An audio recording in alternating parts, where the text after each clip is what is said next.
Es la segunda de 3 clases, Besat Hashem, que vamos a iniciar.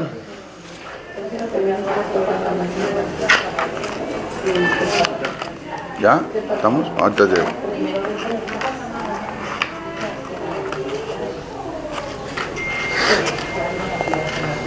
Bueno.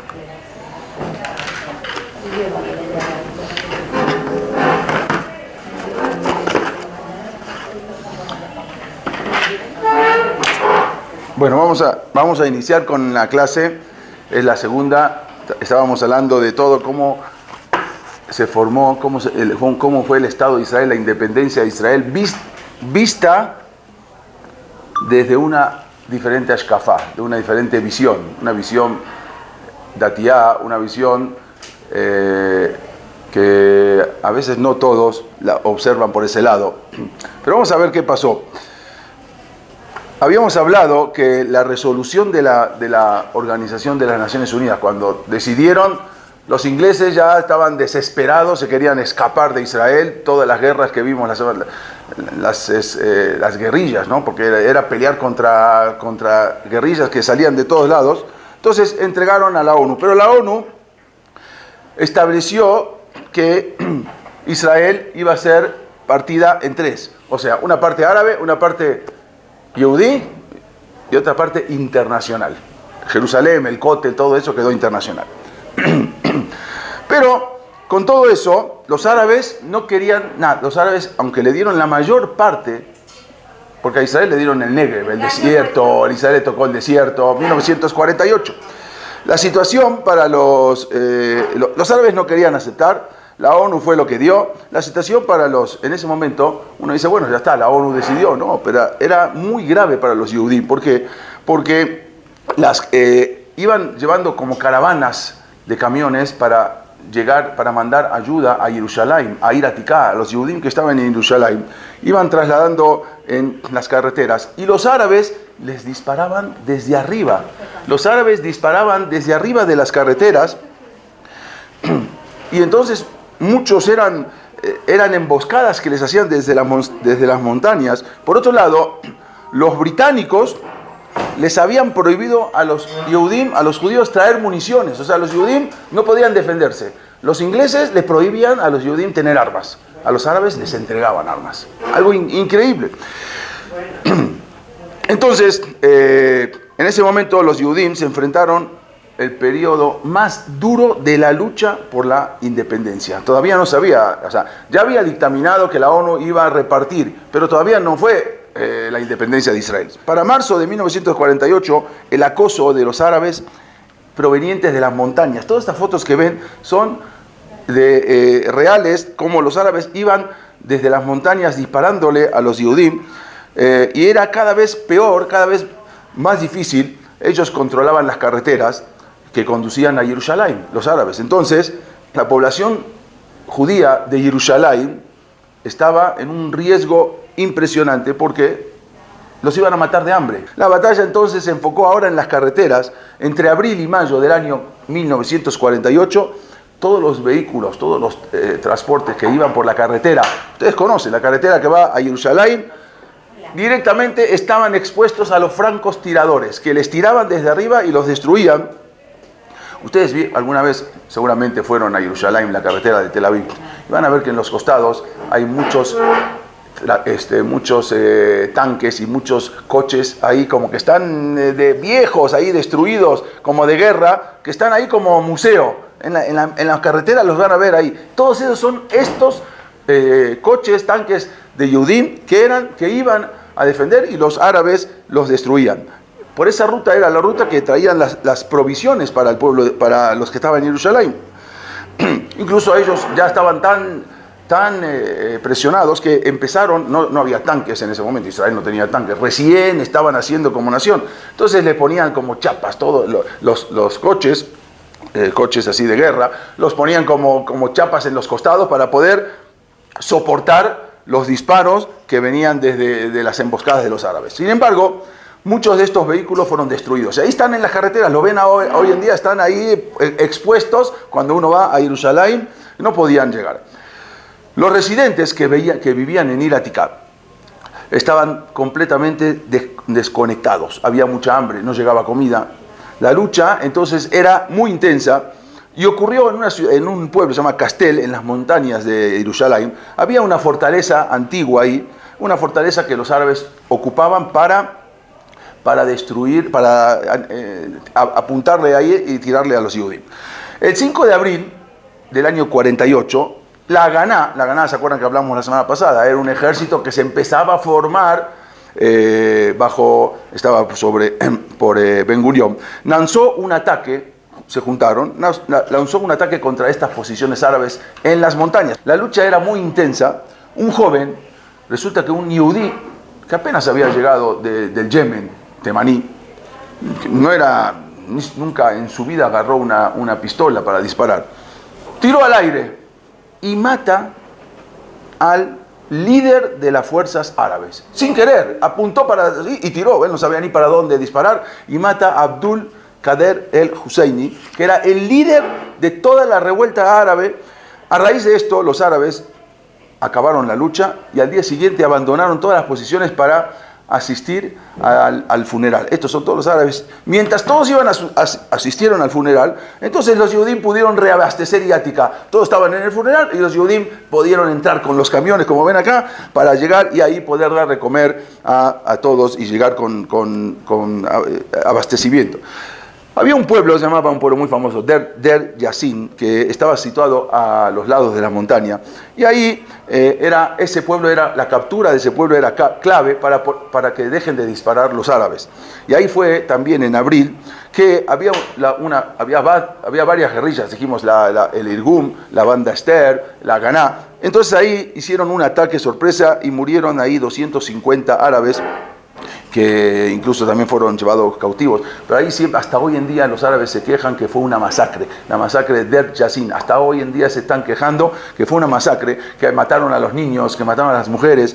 Pero hay una cosa que es cierta: los árabes se habían disfrazado de mujeres y con eso disparaban. Entonces hasta hoy en día dicen que los judíos fue algo no equitativo porque dispararon y mataron a las mujeres. Sí, pues los árabes venían disfrazados de mujeres. ¿Cómo yo sé quién es mujer y quién es hombre? Entonces los judíos tenían que defenderse. Y hasta ahora insisten que eso fue una masacre a sangre fría. Hay muchas imágenes en internet que son dramáticas, obvio, porque mandaron fotos a todo el mundo para demostrar cómo los árabes mataban, pero eran ellos mismos. Bueno, esta controversia todavía sigue generando un resentimiento hasta el día de hoy.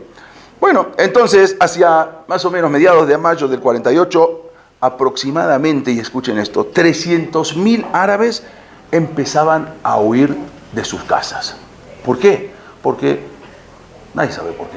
Muchos porque los mismos árabes de todos los países le decían: sálganse que vamos a exterminar a todos los judíos, y después cuando los ahoguemos a todos los judíos, ahí pueden venir. Entonces los árabes, todos estaban huyendo de sus casas. Eso se conoce como la Nakba. La Nakba es la huida de los árabes, cómo iban escapando. O sea, acá está el convoy, como pudieron entrar los Yehudim después de que mataron al líder. Esta huida que ven acá, la Nakba se llama, como los árabes empiezan a escaparse. ¿A dónde se van? Se van a Palestina, se van a Egipto, a diferentes lugares, pero salen, escapan.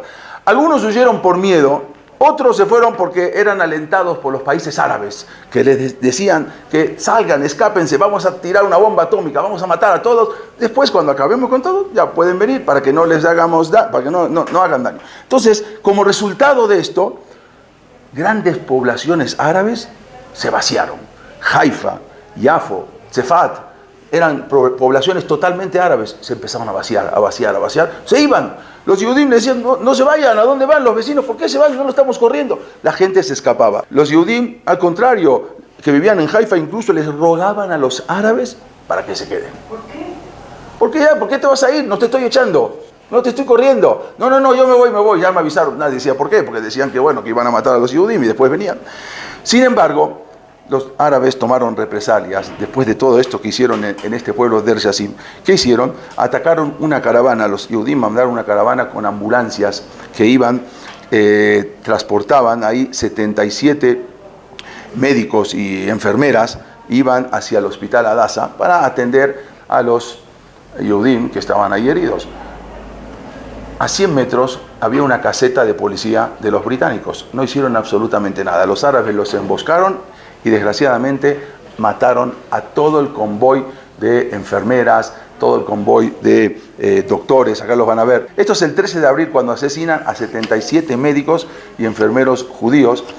Le hicieron... No, los británicos no. Los británicos estaban ahí y no hicieron absolutamente nada. La emboscada fue una emboscada árabe en venganza, pero los británicos podían haber ido a defender. Ellos no eran de guerra, no venían a guerrear. Ellos eran enfermeros, eran médicos que venían a curar. Incluso a los árabes también venían a curar, no solamente a los judíos. Y los emboscaron y los matan a todos. Estos son fotos reales. Incluso muchos salieron quemados, irreconocibles. Estas son las placas que, en nombre de todos estos 77 médicos judíos que venían a curar y fueron emboscados y los asesinaron. Mientras, la fecha oficial para la retirada de los ingleses y para que la creación de las dos nuevas entidades judías y árabe había fijado para el 15 de mayo del año 48. Ese día se acabó el dominio británico y ya va a pertenecer, ya es la independencia de Israel. ¿La fijaron qué día? 15 de mayo del 48. Por lo tanto, pero el 15 de mayo del 48 era Shabbat, era sábado. A los ingleses les valió sábado, no sábado. Por lo tanto, los judíos decidieron declarar la independencia el viernes a las 4 de la tarde, no el Shabbat en el Congreso, declarando en la Knesset, en Tel Aviv. Pero en verdad tenía que ser para el 14 de mayo, que era viernes, a las 23:59. O sea, a esa hora se acababan los ingleses. A las 11:59 de la noche, PM, ya terminaba el mandato inglés y empezaban los Yehudim. Entonces, los Yehudim decidieron que 23:59 ya es Shabbat. Entonces, decidieron que a las 4 de la tarde iban a declarar la independencia. Entonces, los ingleses, acá ven, los británicos descuelgan su bandera el 14 de mayo del 48 y el ejército británico abandona, después de muchos años, Eretz Israel. Y mientras los Yehudim van izando la bandera, mientras los ingleses bajan la bandera, los Yehudim van levantando la bandera. Una bandera conocida, una bandera de color azul y blanco. Tenía una bandera blanca, mejor dicho, que tenía dos franjas azules. La bandera de Israel es un color blanco. El color blanco simboliza la pureza. Blanco en todo el mundo, el blanco es la pureza. Los colores azules simbolizan el color del cielo, que simbolizan a su vez las franjas de un talet.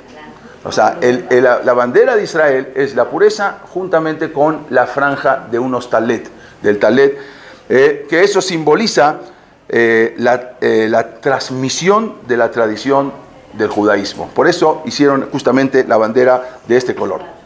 De tal manera que después de varios días de indecisiones, después de varios días de debates, había presión internacional para que no se declare la independencia. Muchos países decían, ¿qué es esto? ¿Por qué van a declarar la independencia de Israel? En el mundo se empezó a revolucionar. El viernes 14 de mayo, que era justamente el 5 de Iyar de 1948, a las 4 de la tarde, Erev Shabbat, se levanta David Ben Gurión, y que era el primer ministro, lo habían proclamado la fundación para la fundación del Estado de Israel, y declara Israel a las 4 de la tarde un Estado independiente. 11 minutos más tarde, impresionante, vean todo cómo se fue dando y cómo Boreolam va manejando cada cosa. A las 4 de la tarde se declara la independencia. 11 minutos más tarde, el presidente Harry Truman, que era el presidente de Estados Unidos, yendo en contra del Departamento de Estado, porque el Departamento de Estado no quería que se declare el Estado de Israel. Nadie sabe por qué o qué le metieron en la cabeza, o Boreolam, qué le metió en la cabeza a este presidente, que en contra del Departamento de Estado él reconoce a Israel. Algo impresionante. Y algo más impresionante, la Unión Soviética, comunistas, socialistas, nadie entendía. La Unión Soviética, mediante el ministro de Relaciones Exteriores, acá lo vemos a Harry Truman con Ben Gurión, mediante se llama Andrei Gromyko, que era el ministro de Relaciones Exteriores de la Unión Soviética, reconoce el Estado de Israel. Estados Unidos quizás, pero que la Unión Soviética, siempre enemigo de Estados Unidos y enemigo de Israel, de repente, ¿qué les agarró para reconocer al Estado de Israel? ¿Por qué? Pero no se entiende, ¿por qué la Unión Soviética decidió votar por Israel? ¿Qué les agarró? ¿De repente un sentimiento de culpa o algo?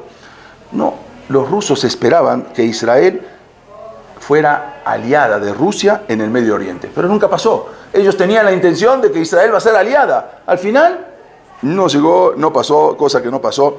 Y después de 2000 años, prácticamente, la tierra de Israel vuelve a estar en manos de los Yehudim. 2000 años pasaron que Israel no estaba en manos de los Yehudim. David Ben Gurión, en ese momento leyó la Declaración de Independencia por radio, todavía no era Shabbat, y dijo: la tierra de Israel fue el lugar de nacimiento del pueblo judío. Y a esto sí tómenle la foto, porque es muy importante. Sí. La tierra de Israel, dijo así, fue el lugar del nacimiento del pueblo judío. Aquí, esto es lo que estoy leyendo, es el discurso de él. Aunque es una persona no religiosa, ahora le voy a explicar. Aquí fue formada su identidad espiritual, religiosa y nacional. Aquí lograron la independencia y crearon una cultura de importancia nacional y universal. Esto está en hebreo, obvio, yo lo traduje. Exiliado de Palestina, el pueblo judío continuó fiel a ella en todos los países de la dispersión, sin dejar nunca de rezar. Está raro que diga así, Ben Gurión, pero bueno. Sin dejar nunca de rezar, ni ansiar el regreso y la restauración de su libertad nacional. Consecuentemente, nosotros, los miembros del Congreso Nacional, nos reunimos hoy en una solemne asamblea y en virtud del derecho histórico y natural del pueblo judío y con el apoyo de la Resolución General de las Naciones Unidas, proclamamos el establecimiento del Estado judío en Palestina, que será llamado Israel. Entre paréntesis, estuvieron un tiempo debatiendo si se iba a llamar Israel, ¿eres Israel o eres Yehudá? No sabían cómo llamarla, había opiniones diferentes. Unos decían, había que llamarla Eres Israel, otros decían, no, eres Yehudá. ¿Por qué? ¿Qué es Eres Israel? Israel son todas las tribus. Israel son las 12 tribus de Israel. Pero resulta que 10 tribus se perdieron. Solamente quedaron 2 tribus, la tribu de Judá y la tribu de Benjamín. Por eso querían llamarla Eres Yehudá. ¿Por qué va a llamar Eres Israel si las 10 tribus no están? Nada más Eres Yehudá. Entonces había varias opiniones de no llamarlo Israel, sino de llamarlo Yehudá.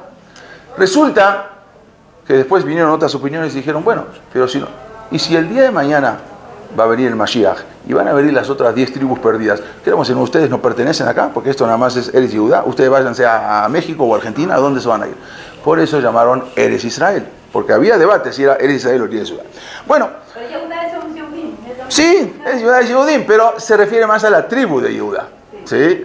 Se refiere a Yehudim por la tribu. ¿Nosotros por qué nos llamamos Yehudim? Por la tribu de Yehudá. O que nos tendríamos que llamar Naftalí, o nos tendríamos que llamar Asher, o nos tendríamos que llamar Gad. Pero nos llamamos Yehudá. ¿Por qué? Porque somos Yehudim. ¿Por qué somos Yehudim? Porque venimos de la tribu, la mayoría venimos de la tribu de Yehudá. Porque las demás tribus se perdieron. Nada más quedó la tribu de Judá, la tribu de Benjamín y un poco de la tribu de Leví, que ellos no tenían tierra, estaban diseminados por todas las tribus para poder impartir, eran los Jajamim los que impartían la Torah. Sigue diciendo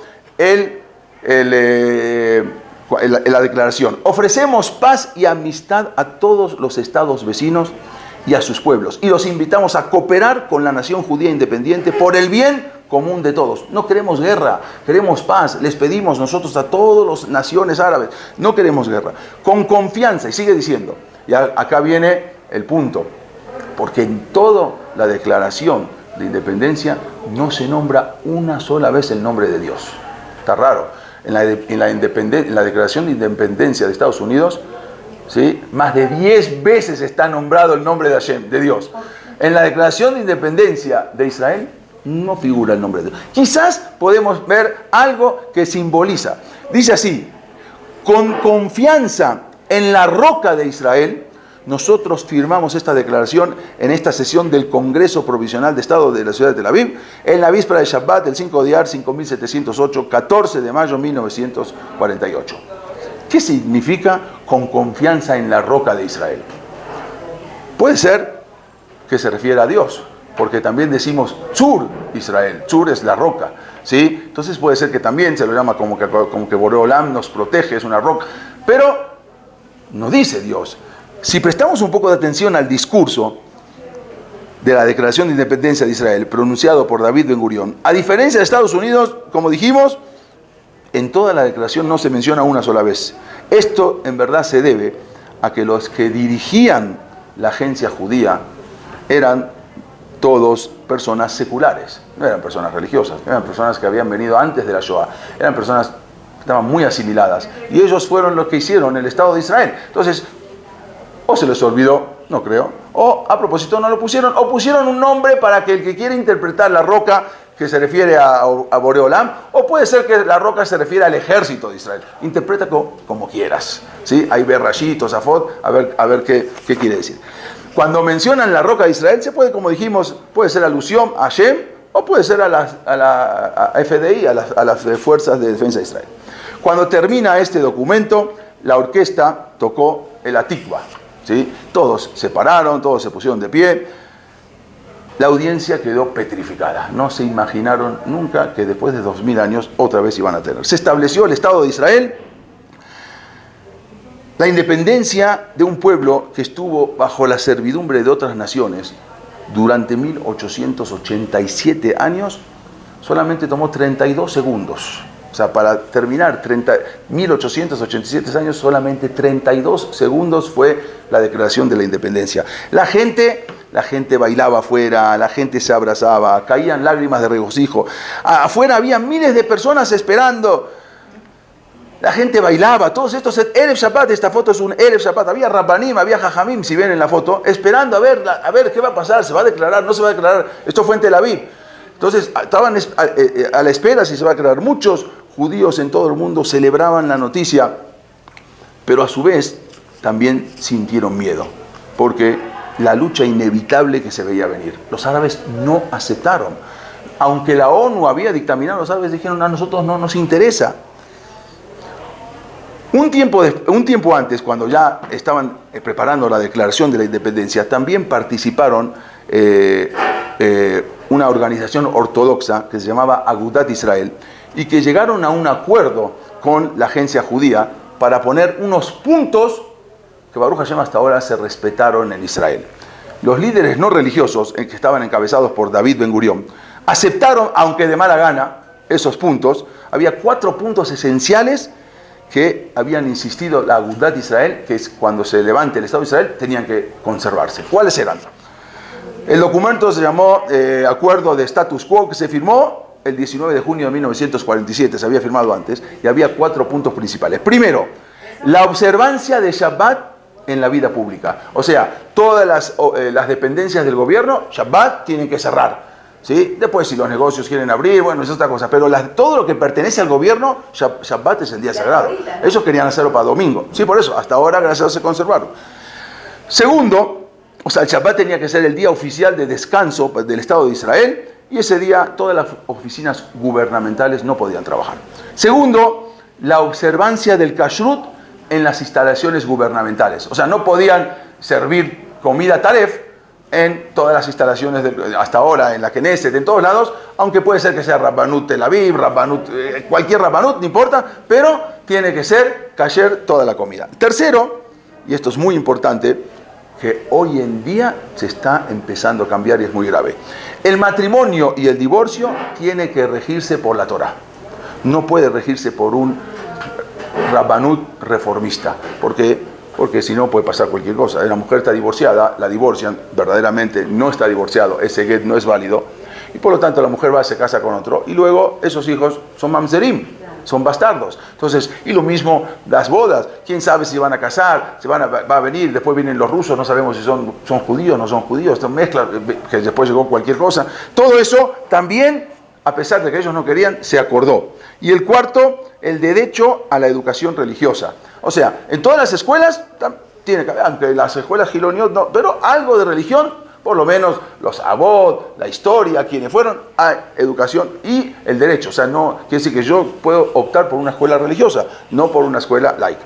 Aunque estos 4 puntos principales continúan hoy en día en la política israelí, sin embargo, han sufrido continuos ataques por parte de los judíos seculares, los reformistas, que quieren tirar abajo todos esos 4 puntos.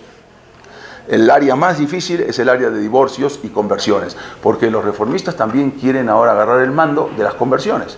Entonces, cualquiera viene, métete a la migbe, ya eres judía, lo que sea. Entonces, esa persona, y después tiene hijos, y esos hijos, ¿con quién se van a casar? Una persona que vive en Israel, hoy en día, es difícil porque no sabes con quién se va a casar tu hijo.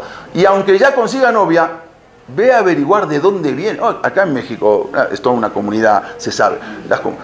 Pero ve a ver, a este vino de Chipre, y el otro vino de Italia, y el otro vino... ¿Y quién sabe quiénes eran la abuelita o el bisabuelo? Es muy difícil, ahí es Kibbutz Galuyot, hay de todos lados. Entonces, eso era lo que los jajamín querían tener en la sartén por el mango. Decir, esto lo manejamos nosotros. ¿Quién sabe después quién hace giur o no quién hace...? Bueno, pero hubo impresionante un momento histórico que tenemos que, para el nacimiento del Estado de Israel, algo que si uno se pone a pensar, Stalin, que en ese momento era el presidente de Rusia, dijimos que Rusia había, después de 30 minutos, después de 2 horas, dijeron, sí, aceptamos, algo inconcebible.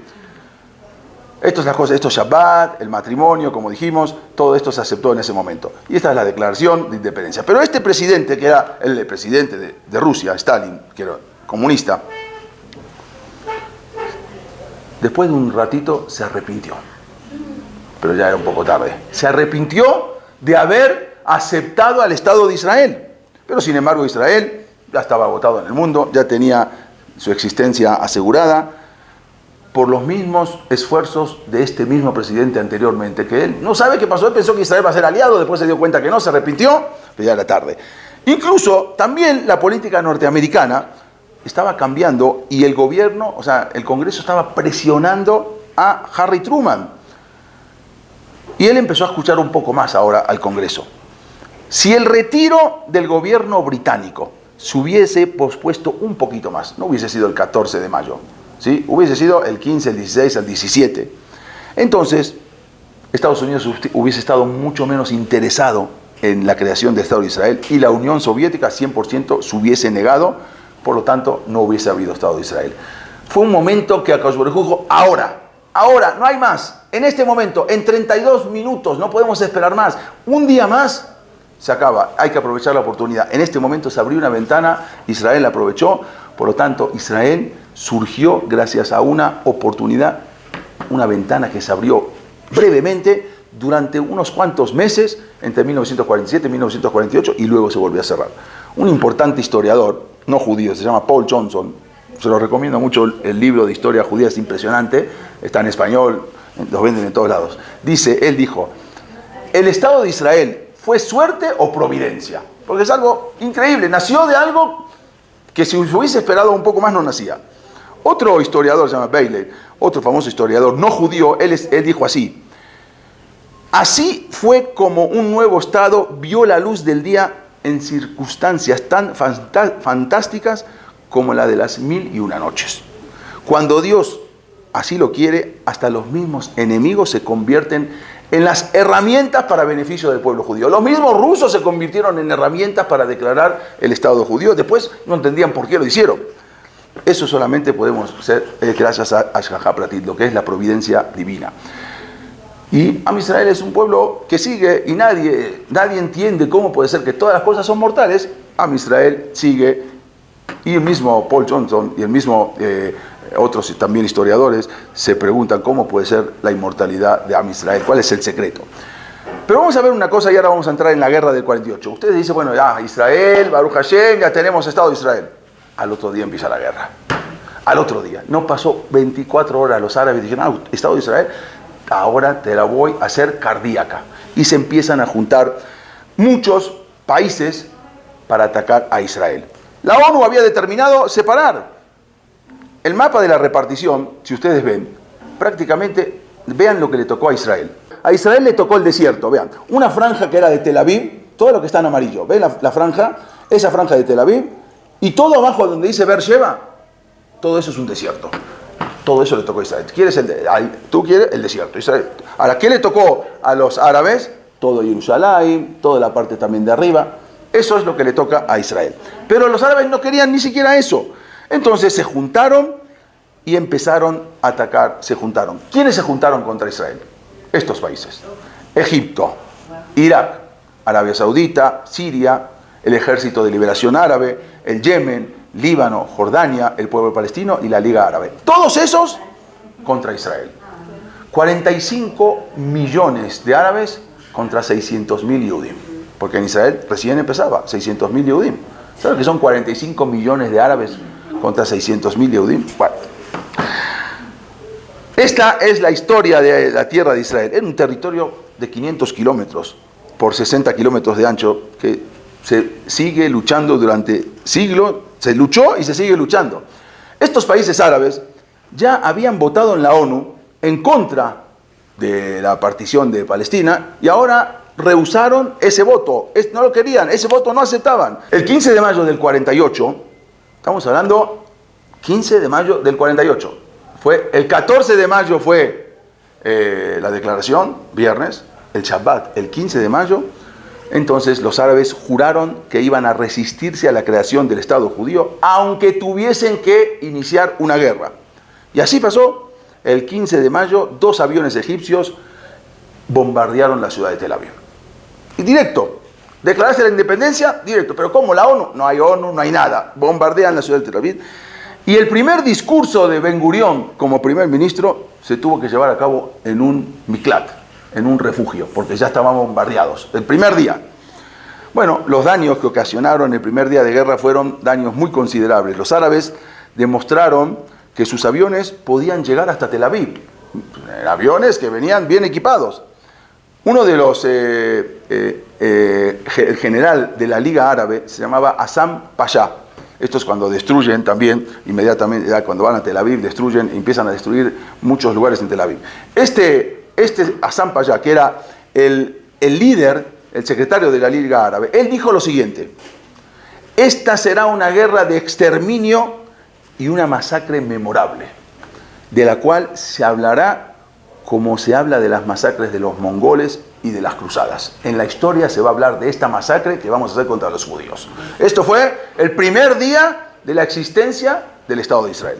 Los Yehudim en Israel estaban divididos, como dijimos, en series de... No era hoy en día las fuerzas, las FDI, había, como dijimos, la Ganá, habían diferentes fuerzas que siempre eran clandestinas, siempre lucharon clandestinamente. Incluso tenían que prepararse para luchar a escondidas, porque el gobierno británico, que estaba hasta ese momento, recién se había ido, no los dejaba. Y si veía que estaban preparando, iban. Entonces todo lo que tenían que hacer era escondidas. La fábrica de, no sé si alguna vez fueron en Israel a la fábrica de balas. Todo era escondida, todo escondido, todo abajo de la tierra. ¿Por qué? Porque los ingleses los destruían, si no. Israel, que casi no contaba con artillería pesada, o sea, no tenía. Israel, hace 3 años terminó el Holocausto. ¿Cómo voy a tener ahora para defenderme? ¿De dónde saco tanques? ¿De dónde saco aviones? Sí, 3 años terminó el Holocausto. No estamos hablando de hace muchos años. No tenía nada. Israel no tenía tanques. Israel no tenía aviones. Y ahora tenía que defenderse de Egipto, de Líbano, de Siria, de Jordania, de Irak, de Arabia Saudita, del Yemen, de todo. Pero ¿con qué te vas a defender? ¿Con cuchillos te vas a defender? ¿Con qué? Israel recién se estaba levantando.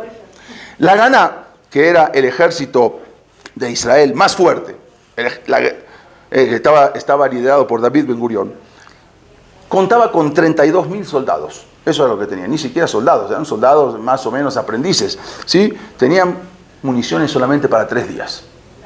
Terminaba 3 días de guerra, se acababan las balas. Ya no había lo que hacer.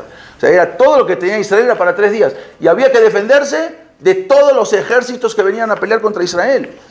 Esto quiere decir que 600.000 Yehudim se enfrentaban a 45 millones de árabes.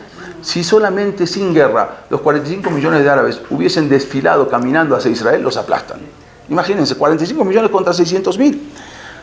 Las expectativas en las Naciones Unidas, que no hacía nada absolutamente, ya eran muy malas. El Palmaj era un comando que reclutaba a sus miembros. Acá vemos cómo los iban a atacar de todos lados.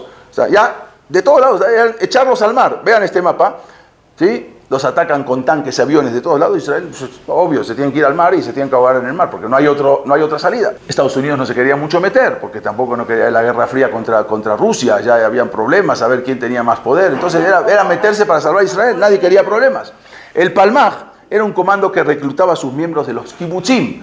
Iban a los kibutzim, oye tú, no, ven, él acababa de llegar del holocausto, vente a agarrar. Iba kibutz por kibutz a reclutar gente para pelear. Tenía solamente 3.000 combatientes, unos 32.000 dijimos, y el Palmaj 3.000. Pero a pesar de todo, milagrosamente, por Hashgacha Pratit, lo que es la providencia divina, los Yehudim ganaron. Algo inconcebible. ¿Cómo puede ser? No me pregunten. Mientras que había otro ejército, que era el Irgun, otra guerrilla, el Etzel o el Irgun, eran una fuerza de extrema derecha que estaban implicados, hacían acciones terroristas, solamente tenían 2.000 hombres. O sea, que en total, 32.000, más 3 son 35.000, más 2, todo lo que tenían entre 37.000 soldados.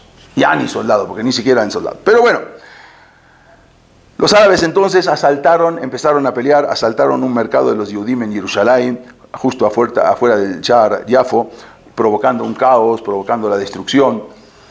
Iratika, que era la ciudad vieja de Jerusalén, incluyendo el Roba Yehudí y el Kotel, ahora quedaron en poder de los jordanos. La ONU había dicho que eso era internacional. Los jordanos les valió, se apoderaron, dijeron esto es nuestro, y la ONU no dijo absolutamente nada. Consecuentemente, los Yehudim fueron expulsados de Iratika. O sea, todos los Yehudim que vivían ahí fueron expulsados. Había una yeshiva muy importante, la yeshiva Porat Yosef, que hoy en día hoy en día la volvieron a construir, pero esa yeshiva la destruyeron, la quemaron. Ahora van a ver las imágenes donde estos son el Irgun, que eran liderados por Begin, y ahí están, estos eran los de los kibutzim, hombres, mujeres, recién llegados de la Shoah, los llevaban para pelear. Si no, ¿con quién? Si no vienen ellos, ¿quién van a venir a pelear? Si no había gente. Esto como destruyeron ahí en Tel Aviv, también en Jerusalén. Y estos en Jerusalén, ¿cómo eran expulsados los Yehudim? Los Yehudim de Iratika los expulsaron. Acá estaban los jordanos atacando. Esta es la yeshiva Porat Yosef, que hoy en día está frente al Kotel, la ven, cuando uno va bajando. Bueno, y así es cuando la destruyeron, la yeshiva Porat Yosef. Ahí estudiaba el Rab Ovadia Yosef, el Rab Atía, el Rosh Yeshiva, estaban los grandes jajamim que se conocen, que Rab menciona, Bashaul, muchos grandes jajamim. Consecuentemente, los Yehudim fueron expulsados. Vemos acá cómo los Yehudim son expulsados de los Bate Kenesiot, son expulsados de sus casas, fueron sacados, destruidos, y sus casas fueron apoderadas por los árabes. Todo lo que es el Roba Yehudí, ahora se apoderaron los árabes. Y aunque los jordanos habían firmado un acuerdo de cese al fuego, que teóricamente les permitían a los Yehudim entrar al Kotel, al Har HaZitim, al Monte de los Olivos, ahí, no dejaron entrar y empezaron los jordanos a profanar todas las tumbas del Har HaZitim. Por eso hay muchas que están rotas, porque empezaron ellos a romperlo. Pero como de costumbre, una vez más, el mundo no levantó un dedo. Y nadie hizo absolutamente nada. Nadie protestó por la violación de los derechos religiosos de un pueblo. El peligro más grande fue cuando ahora una nación que recién había nacido, un día de nacimiento, no tenía artillería, no tenía fuerza aérea. ¿Cómo iba a contrarrestar a los árabes? Bueno, el 26 de abril empezó una batalla por Yafo, un puerto que está muy cerca de Tel Aviv. Las fuerzas del Irgun, en un ataque coordinado con la Ganá, abrieron el camino, y los árabes, o sea, los británicos, para ayudar a los árabes, ¿qué hicieron? Bombardearon Tel Aviv. Está increíble, o sea, como dijimos antes, para ayudar a los árabes todavía se iban, y antes de ir querían dejar un recuerdo, bombardear Tel Aviv, para darle el camino a los árabes. Algo impresionante. También los soldados ingleses abrieron fuego contra los judíos, amenazando que iban a provocar la caída de esta ciudad. Sin embargo, contra toda lógica, el 11 de mayo los judíos del año siguiente habían ganado. Vamos a ver, los árabes pusieron 70.000 árabes que había residentes en Yafo. De 70.000 solamente quedaron 3.000, se iban escapando. Pero sí ganaron, pero te vas a que duró un año. No, me confundí, está mal, no es el 11 de mayo, duró unos días, pero yo creo que estaba mal. Bueno, de todas maneras, Sí ganaron. ahora ganaron, yo dije que ganaron, pero ahora estoy contando cómo ganaron. Al mismo tiempo, la guerra no era solamente abajo, era en el Galil, porque también dijimos que atacaban de Siria, del Líbano, de Irak. Entonces, ahora vamos a ver todo eso. Incluso en Sefat también había árabes, en la ciudad de Sefat, como dijimos, tenían mucha fama de combatientes. Y entran a la ciudad de Sefat, este comandante se llama Igal Alon, él atravesó las líneas de los árabes y este ataque comenzó también una noche, pero en la ciudad de Sefat quedó vacía. 15.000 árabes abandonaron la ciudad. Sefat se quedó vacía, nada más con unos pocos judíos que ahí bebían. Hasta hoy en día, si uno va a Sefat, la parte de arriba van a ver todas las casas de los árabes donde vivían en Sefat. Uno puede hacer un recorrido, hay un recorrido que los llevan a ver todas las casas donde quedaron abandonadas por los árabes. Tel Aviv tenía una invasión ahora también de los egipcios, pero había un problema, tenían una posibilidad de tener una masacre, porque había que convencer al rey Abdullah. El rey Abdullah era el rey de Jordania, y había que convencerlo, antes se llamaba Transjordania, no se llamaba Jordania, para que se retirara de la coalición, para que no ataque, porque si no, también los iban a atacar del lado de Jordania, y ahí entraba Irak también. Entonces, fueron a convencer. Ben Gurión se reunió con Golda Meir, y le dijo, era una emisaria, le dijo, tienes que irte como una emisaria secreta, te tienes que infiltrar a Jordania, y tienes que llegar a hablar con el rey de Jordania. ¿Cómo iba a ser? Lo hizo. Golda Meir se fue en mayo y se cruza el río Jordán. Este era el rey de Jordania. Entonces, Ben Gurión le dice a Golda Meir, van a ver unas fotos de Golda Meir desde que era pequeña. Esta es Golda Meir cuando era más jovencita. Y le dice, en verdad su nombre no era Golda Meir, era Goldie Mabowis, pero se cambiaban los nombres. También Ben Gurión se llamaba Green, apellido Green, no era Ben Gurión. Bueno, la cosa es que llega Golda Meir, cruza el río como infiltrada y llega y pide una reunión con el rey de Jordania. Y se la dan.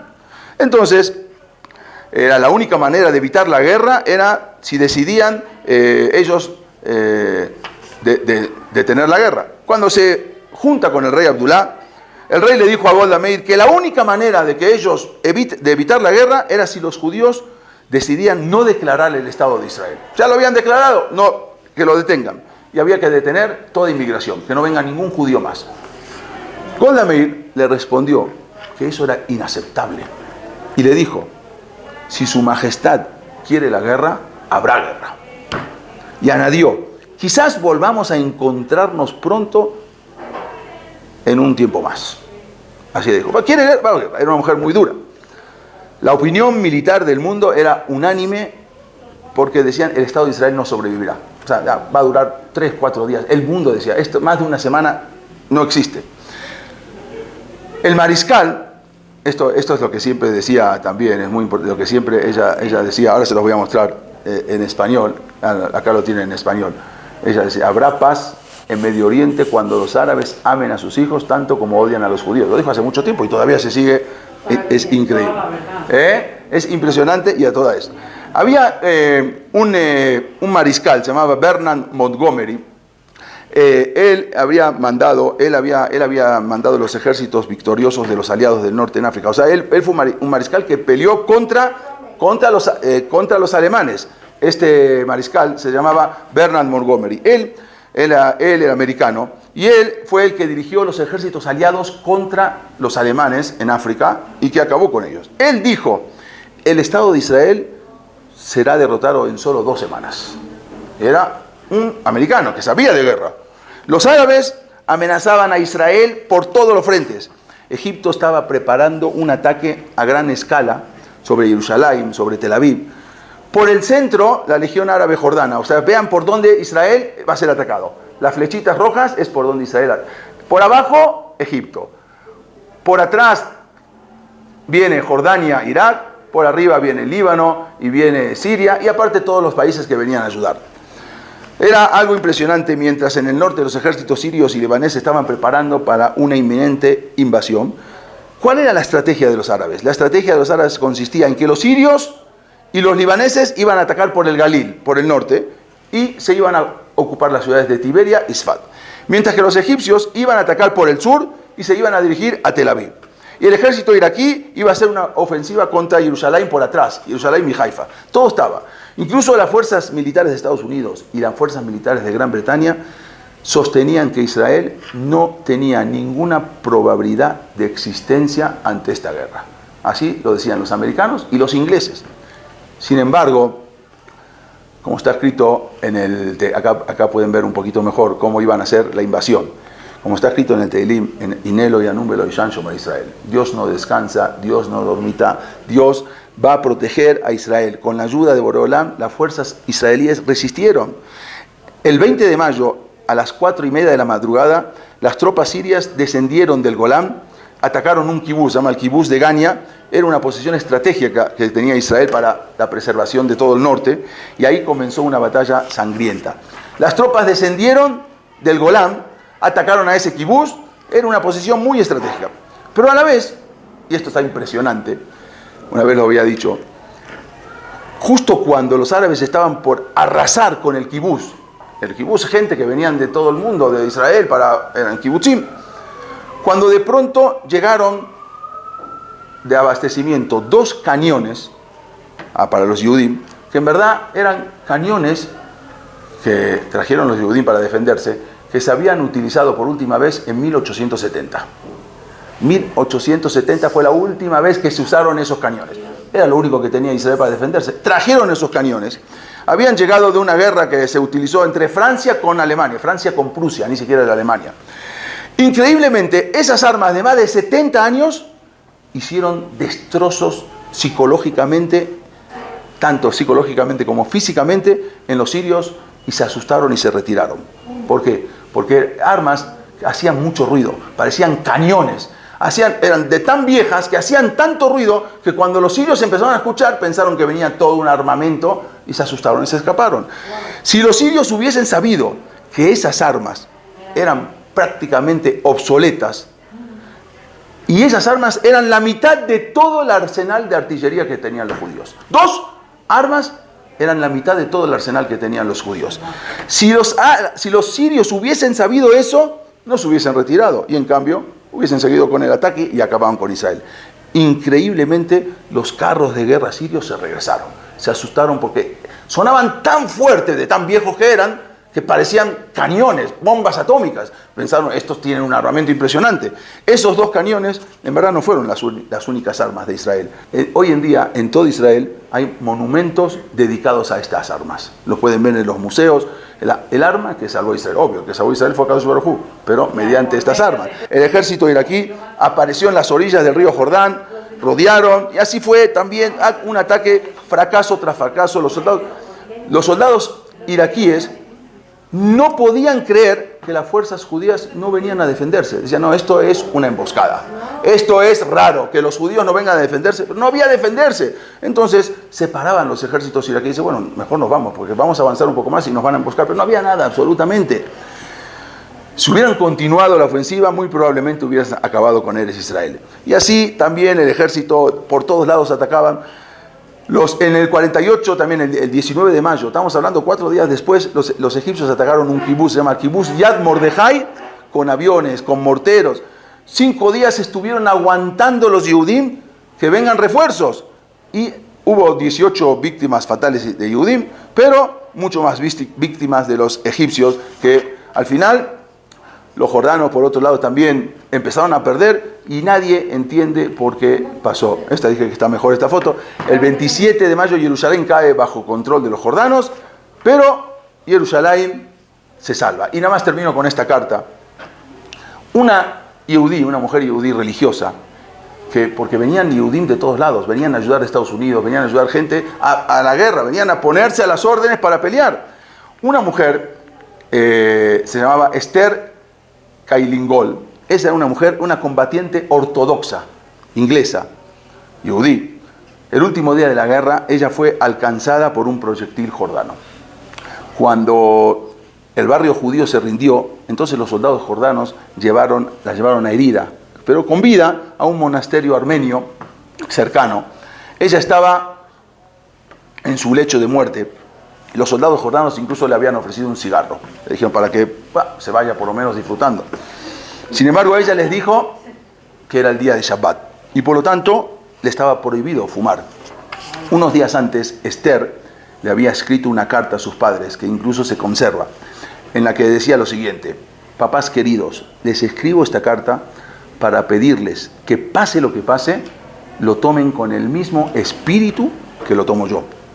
Quiero que sepan que no me arrepiento de nada. Hemos librado una batalla, una gran batalla. He probado lo que es el infierno, pero ha merecido la pena, porque estoy convencida que al final disfrutaremos de Eretz Israel y veremos colmados nuestros deseos. Me alegro de solo pensar que ustedes podrán disfrutar y saborear los frutos de nuestra lucha. Papás, quiero que sean muy felices y que me recuerden con dicha. Shalom y adiós, los quiero mucho, Esther. Esa es una carta que todavía se conserva, una de las que vinieron a pelear contra los árabes. Al final de todo, no, ya, al final falleció. Y así pasó que en poco tiempo Israel ganó. Israel ganó una guerra que nadie, no se entiende. Por eso digo, no se entiende. Es Boreolam, los árabes se escapaban. Lo vas a ver en la próxima clase. Lo van a ver en la sí, esta fue la guerra de Yom HaSmaut, la guerra del otro día de Yom HaSmaut. Y así, en octubre del 48, el ejército de Israel toma Beersheba. En diciembre conquista gran parte del desierto del Negev. Y en febrero del 49 se firma un cese al fuego Israel y Egipto. Este fue un milagro impresionante de alguien que no se podía, nadie le daba nada. Israel, los americanos ni los ingleses decían, no hay manera de que resista 2 semanas, no hay manera lógica. Pero sabemos que Israel no está bajo la lógica. Israel no está bajo la naturaleza, todo se maneja por arriba de la naturaleza. Sin armamento, con armas de 1870, de la guerra de Francia contra Prusia. Israel se defendía, de alguna manera eran guerrillas y eso, y libraron, y los árabes asustados, porque escuchaban cosas que pensaban que Israel no atacaba. Llegaban los iraquíes y decían, no, esto es una emboscada, si no están viniendo a atacarnos es porque nos están esperando, mejor nos vamos. Y se retiraban, pero Israel no estaba. Venían los sirios, escuchaban ruidos fuertes, se iban. Era algo impresionante lo que pasó, y más impresionante fue lo que la guerra que sigue después, que fue la guerra de los 6 días. Todo es la mano de Boreolam. Israel es la mano de Boreolam, si no, no hay manera de que pueda existir el pueblo de Israel. Gracias. Gracias.